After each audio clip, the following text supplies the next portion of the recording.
So check this out. We're gonna trim, okay? We're gonna remove the dust from it, and I'm gonna just remove the water. I don't wanna have any water on there, right? But what I'm gonna do now is I'm gonna center this cylinder, and I want it centered as close to the center as possible, right? So a lot of times what I'll do is I'll just put it inside that ring and then just move it as I need to. Sometimes I just put my finger right there. That's centered pretty well.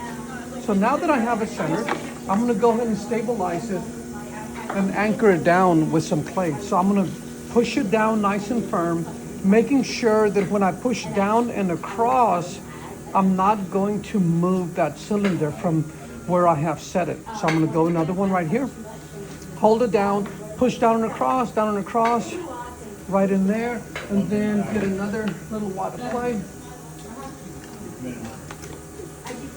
And then the third one, down and across, right in there, okay? Now when I trim, this is the important part, right?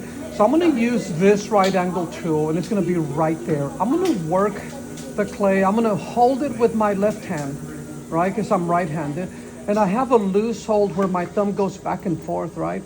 The trimming tool works off my thumb, which is going back and forth with that piece of clay, right? So when you look closely, the tool goes back and forth with that piece of clay. So I'm gonna go and clean off the outer corner, and all I'm doing is gently pushing across and cleaning up that edge right there. Pushing across, cleaning out the outer edge. Now I have a good, nice, clean circle right there, right? So now that I have that clean, I'm gonna go ahead and set my foot, okay? So for setting the foot, I'm still working it off the thumb, but instead of here, I'm gonna work the thumb right here, and I'm gonna put my finger right there so that it stays with the thumb. The thumb is going back and forth, and now I'm just taking that right corner of the tool and gently marking my ring, okay? And what I'm looking for is a ring that is uniform all the way around, right? By taking the tool and working it off my thumb, which is going back and forth with the tool, I'm pretty much always going to get that true circle right there, right? As opposed to this circle that I would be creating if I wasn't working off my thumb. And you can see that it's a little off, right? So hold it with my left hand, tool off the thumb. I'm going to go ahead and lay down my foot, nice deep cut right there. I also need to know how much clay I have there, right? So I have enough that I can go down that deep. And now that I have established the line of my foot, I'm gonna go to the center, and I'm gonna work the tool this way out, right? Because that blade cuts the most efficient when it goes out right in there.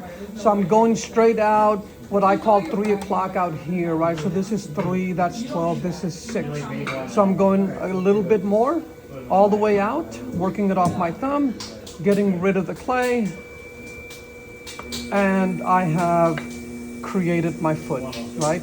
Nice and clean so far right there. I'm just a little cleaner right in there.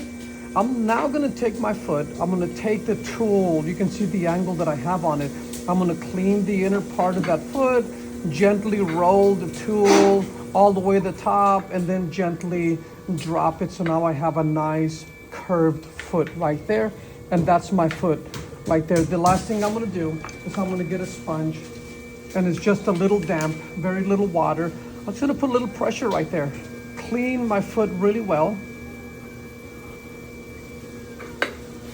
And there it is. Last thing I'll do is I'll sign it right there, and this piece is ready.